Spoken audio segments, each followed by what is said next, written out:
Boundaries. Let's dive into boundaries. Mhm. Most people don't understand what a boundary looks like, Yeah. what it is, how Mhm. to create one. Mhm. So Haley, the therapist, what is a boundary? I always say there's 3 different types. And of course, there's many different theories on this, but this is what I teach my clients. So there's 3 different types of boundaries that one needs. One is a concrete wall. Like, you are not getting past this thing. This is fortified. This is a no-fly zone for me. That's a boundary of, no, this is not okay. And that involves abuse of any kind, and devaluing of any kind. And so that is like my no-fly zone. And then you have a Lego wall where it's kind of secure, but you can rearrange it if you need to, right? And so there's certain things that are negotiable, that are not a cement wall, that can be put in place. And then there's the curtain wall. This is like a light boundary. This is more of a, okay, like, I'm okay with a lot of things, but there are certain things that I'm not okay with. And so you have these 3 different boundaries, and depending on what the issue is, you choose the boundary or wall appropriately, and you do not move it for anything unless you decide that it's safe to do so. And that's where the trust comes in. And that's where your support system comes in, because they'll tell you, no, don't use that one, use this one.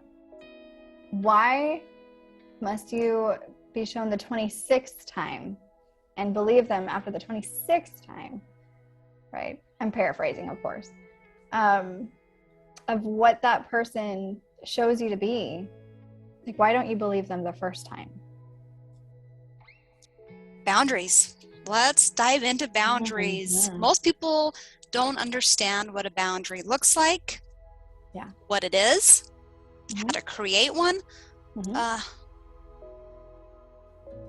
So Haley, the therapist, what is a boundary? I always say there's 3 different types. And of course, there's many different theories on this, but this is what I teach my clients. So there's 3 different types of boundaries that one needs. One is a concrete wall. Like, you are not getting past this thing. This is fortified. This is a no-fly zone for me. That's a boundary of, no, this is not okay. And that involves abuse of any kind, and devaluing of any kind. And so that is like my no-fly zone. And then you have a Lego wall where it's kind of secure, but you can rearrange it if you need to, right? And so there's certain things that are negotiable, that are not a cement wall, that can be put in place. And then there's the curtain wall. This is like a light boundary. This is more of a, okay, like, I'm okay with a lot of things, but there are certain things that I'm not okay with. And so you have these 3 different boundaries, and depending on what the issue is, you choose the boundary or wall appropriately, and you do not move it for anything unless you decide that it's safe to do so. And that's where the trust comes in. And that's where your support system comes in, because they'll tell you, no, don't use that one, use this one. Wow.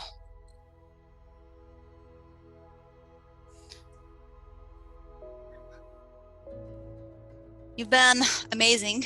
Thank you for diving into that. I'd like to go into another part, and that is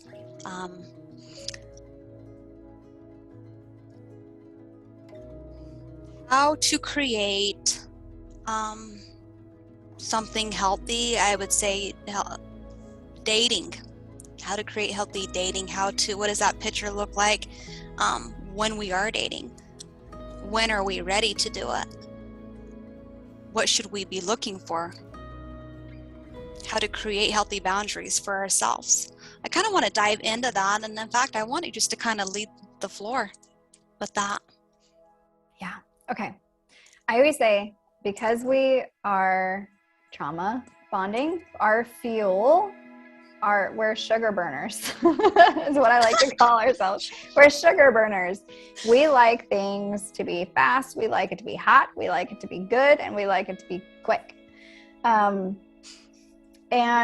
when we're trauma bonding, I always say, unless you've really sat with yourself to learn your patterns of behavior, don't go into a relationship. Okay. And if you do go into a relationship, because I know that, we don't like to be told what to do. When we do go into a relationship, give it 3 months of zero expectations. Because what we like to do as codependents is we like to create this reality that's not real. It's our dream world. It's our Disney princess, like happily ever after that we've always dreamed. We manipulate reality to fit the mold, and we want this within 2.5 seconds of starting the relationship. We want the family, we want the baby, we want the this. But it doesn't work that way. It takes time, and time is the one factor that, as trauma survivors, we do not like, because we always feel like we don't have time. We're very impatient. We're very impulsive. We're very survival mode. Like, surviving doesn't take time. Like, surviving takes now. Like, now. So that is the mindset that we have. So we need to learn to sit with ourselves for a while to identify this before, so we can be comfortable being uncomfortable and make it comfortable. Agreed. And that takes 90 days at least. 90 days to detox, to create new neural networks in your brain, to start to make healthy choices, and to start to break the old habits. And habits, of course, are formed by thoughts. And our thoughts are driven by our narratives of what we believe. And our narratives were put there by either us or the people who abused us. So I'd really question those narratives first. What do I believe? Wow. What am I distorting? What's the truth? Help me, community. What is the truth? What do you think? Don't ask people who are trauma bonded themselves this question, because the same answers are going to be given to you that you already know, that you think are safe, right, but they're not. Right. Wow. So when you've taken your 90 days to detox, for those that are thinking about getting back into, dating in a relationship, what are some examples of learning how to create some healthy boundaries for yourself in dating? Just in dating, not in relationships, but just in dating. Come up with a list of your non-negotiables. And instead of looking for what you don't want, look for what you need. Look for what you want. I can tell you exactly what I don't want in a person.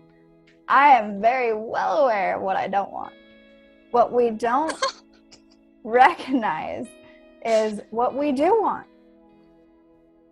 I, in the beginning, couldn't tell you a healthy relationship if it hit me in the face of what that looked like. So how do we find, or where do we search for those examples? Can we read things? Where do we get that information if it's unknown to us, if it has never existed in our life? And it's the majority of society, because most of us human beings come from dysfunctional family. In today's time, it's unfortunate. Where do we find and tap into how to create healthy behaviors, how to tap into our higher self, how to create healthy boundaries for ourselves, and what that looks like, and how to create that so that feels normal to us?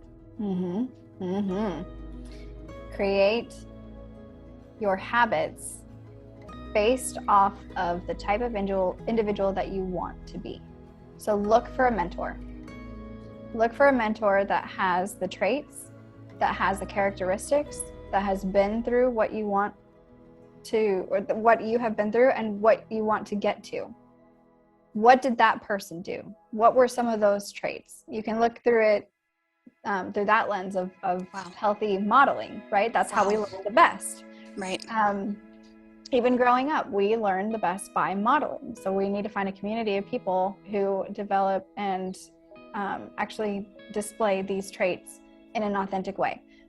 Another one, I know what helps me is spirituality, is that I absolutely need a protector in my life, and God does that for me. And he also knows how stubborn I am. And he also knows that I like to learn things my way. But what I came to realize is that it's not my way. It's never been my way. And if I do my way, then it turns out disastrous. But everything happens for me, not to me. And so I had to go through everything that I went through in my life to get me to where I am now, to where I'm helping individuals do the same. Where it didn't happen, say that again, happened to me. Life happens for me. It happens for for my me. benefit. So change your view, tap into, whether it be your friends, like you said, a community that's healthy, or a therapist who has the knowledge to help guide you through. Tap into community who can help you form that new pattern where you're no longer looking at yourself as the victim anymore. Is that what you mean? Absolutely. Because if you put yourself in a room full of millionaires, 5 millionaires, you'll be the 6th millionaire. Because of mirror neurons, because of the way that we learn. We learn through mentorship, the best. Now, there's some books that you can read. One that really helped me definitely was Maybe It's You. Cut the crap. I was like, dang it. Yes, maybe it is me. And I was definitely part of the equation. And a lot of the times when we're in victim mode, we think that we're not the problem. Well, we do have a role in this. And I know that's going to hurt for some people to hear, but it's the truth. We develop these toxic behaviors too, that we have to take a look at. Wow.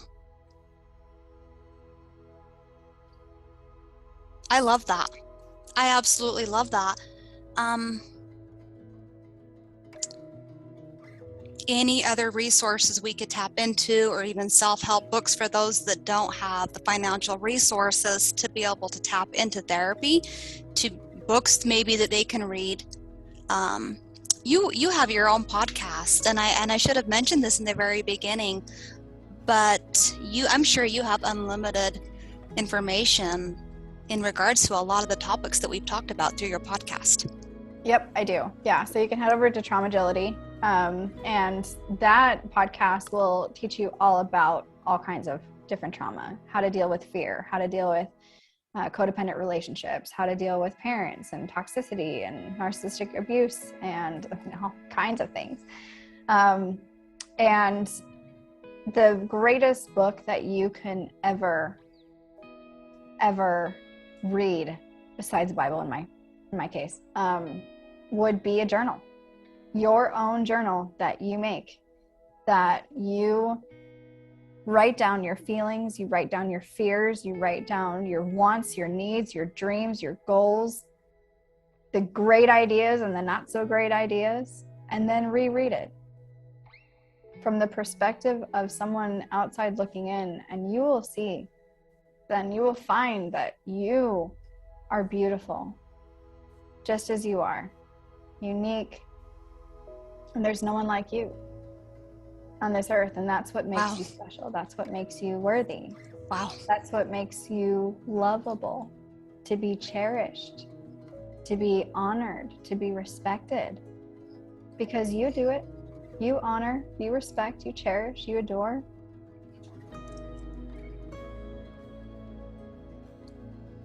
Wow. You mentioned Traumagility. Mm-hmm. If somebody were to go into their web browser, what would they need to type in to find your podcast? So it's on any type of platform. Google, even if Google Traumagility, all my stuff will come up. On Instagram, it's at Traumagility. My Instagram for my brand is Haley the Therapist _. And so they can go to there to find all the resources of what I do. And yeah. Thank you. Thank you. I really appreciate you taking the time to educate us on what unhealthy and healthy relationships look like, not only in others, but to identify them in ourselves so we can learn how to become the healthiest version of ourselves. Haley, the therapist. Continue doing what you do. I love you so much and what you do, and the message that you're sending out to people. I think it's so unbelievably important. So thank you. Thank you. Appreciated having you back on the show. As always, we wish you the best in all your future ventures with Trauma Agility and much more. Yeah, God bless. Take care.